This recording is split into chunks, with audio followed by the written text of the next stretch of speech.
All my clients ask me, what do I need to do to get my house ready for sale? Well, today I got 7 tips for you if you've been thinking about selling your house. So this is what you need to do. Number 1, you want to declutter. I typically advise my clients to kind of create like 3 piles. Your keep pile, things that you're currently using. You have your pile that, you know what, you're never going to use it, donate it.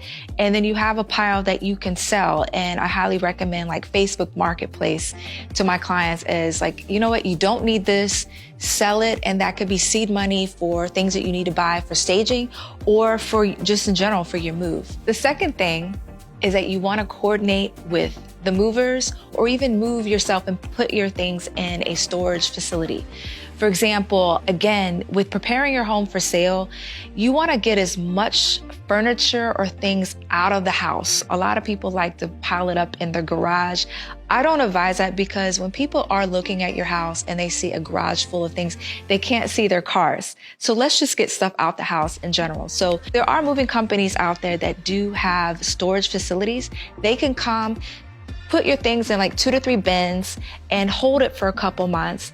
So the benefit to you when you do something like that, or if you get your own storage unit, when it's time to move, all you have to do is finish packing up the rest of the things in the house, and then everything is moved directly into your next home.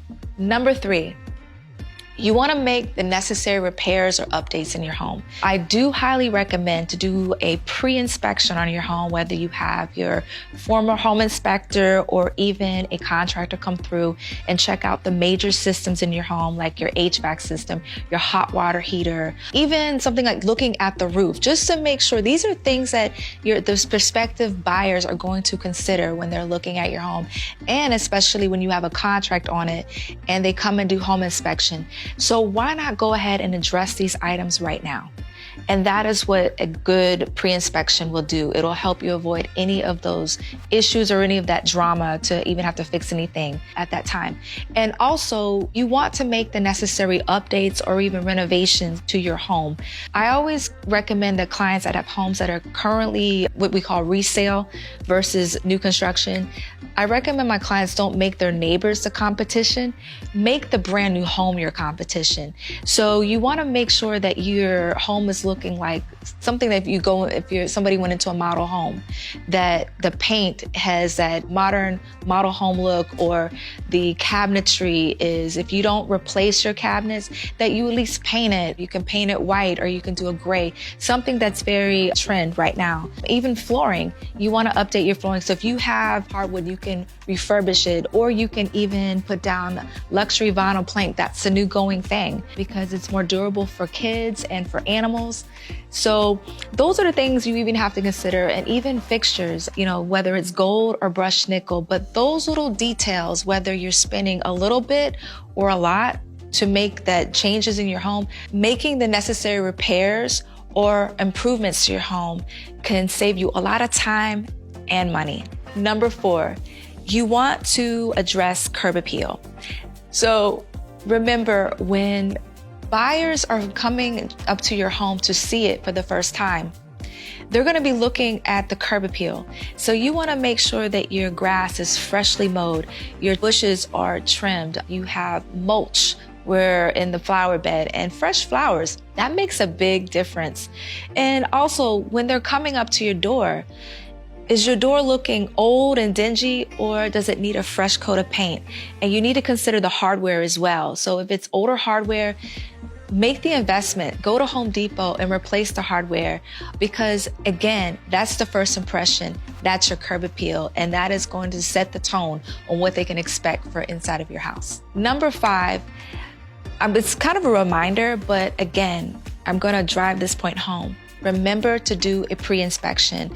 I already said make the necessary repairs, but again, the pre-inspection is going to be key, because even though you've made the repairs to your home, you got to make sure that with the pre-inspection that you're addressing all the major systems, because if you don't, those are the items that are going to be dinged on the home inspection report. But also think about this. You have multiple buyers considering making an offer on your home. Wouldn't you want that buyer to feel comfortable and waive home inspection, knowing that, oh my gosh, this house shows well, it's been maintained really well. They can have peace of mind knowing that you've already addressed major items so they don't have to make that investment themselves. And also, it will actually reflect in the offer that they make you. So again, please consider doing a pre-inspection. Number 6, deep clean. There is nothing worse than coming into a house that has not been cleaned. Buyers really look at that. You want to make sure some of the rooms that you want deep cleaned, for example, by hiring a professional maid service, they're worth every penny, is the bathrooms. There's people that are very particular about a bathroom, and that is something that you want them to feel like it's been cleaned. You want the kitchen to be deep cleaned. You want even the windows cleaned. When you have that new home, that fresh, clean smell, it just does something to the psyche of a potential buyer. They feel like this house has been cleaned and they don't have to worry about doing it. Number 7, now it's time for you to stage your home. You want to make sure that you depersonalize your home. That means if you have pictures everywhere, little knickknacks, you need to move those things out of the way. Yes, it was your home. Yes, you love your family pics, but the last thing you need is people coming into your house and looking at your family photos versus looking at your home and considering and seeing themselves in it. And also with staging, you want to consider how much furniture you have in every room. You need to make sure you just have just enough. Do not have like 100 chairs and tables and stuff everywhere. Just you want to make sure there's a limited amount of things in there that they can see themselves in it. They can see how to utilize that space with their own furniture. Keyword, their own furniture and things in your house. And then also with staging, little things such as having candles and just really enhancing the smell make a huge difference because again, it is allowing the future homeowner to see themselves in your home. So if you've been thinking about selling your starter home or even luxury home in a gated community, we would love to be your real estate resource of choice. Give us a call at 202-255-9373.